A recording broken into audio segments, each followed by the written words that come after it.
C'est un quartier tristement célèbre par l'insalubrité qui y règne et l'odeur nauséabonde des eaux qui stagnent dans les caniveaux. Mais une question reste posée. Comment ce quartier, doté d'un grand caniveau d'évacuation des eaux usées et des eaux pluviales, reste-t-il toujours inondé à la moindre pluie? Parce que les siadons ne gotadon ne siadon na hoya mekeke. Ni sobe dit que jawan ni se plaindre de filles ento. Ni me homedo. Et si donc on me dossier au blé. Le mot blé na mi subo. Que après tobo susu de va les releva.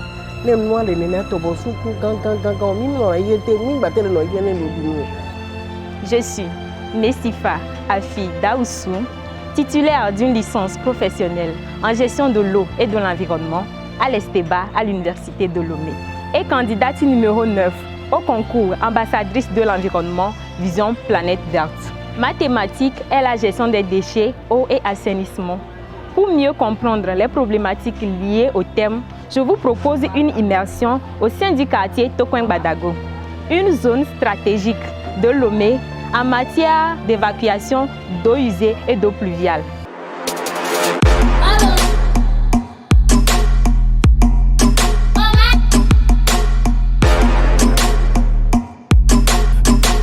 En fait, ce quartier, constitué de maisons vieilles, est habité par des populations très pauvres et de ce fait qui ne bénéficient pas des services publics de la municipalité. Les habitants n'ont pas les revenus leur permettant de payer des redevances mensuelles demandées par les services de collecte. Alors, pour se débarrasser des déchets, les habitants ont trouvé un moyen simple et à leur convenance. Ils jettent directement dans les caniveaux les déchets solides produits dans les maisons.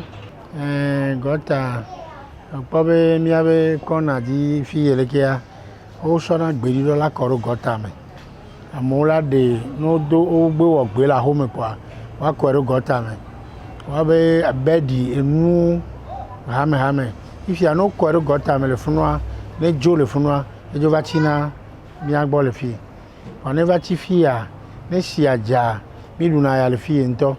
Les quelques rares ménages qui ont souscrit à un abonnement de collecte d'ordures suspendent provisoirement le contrat parce que les agents de collecte d'ordures ne viennent pas tout le temps.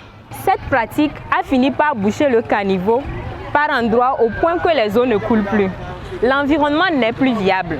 Le cadre de vie n'est plus sain pour les personnes elles-mêmes, exposées aux maladies telles que le paludisme, le choléra et plein d'autres maladies pulmonaires. Il est vraiment important qu'on prenne conscience de la gravité de la situation. Nous devons passer à l'action. J'invite toute la population à prendre conscience du bon entretien de son environnement. Les services de collecte d'ordures à prendre leurs responsabilités. La construction de nouveaux caniveaux plus adaptés de type V.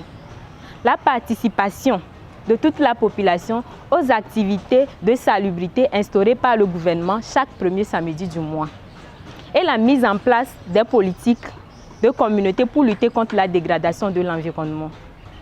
Face à la crise environnementale actuelle, j'ai décidé de m'engager.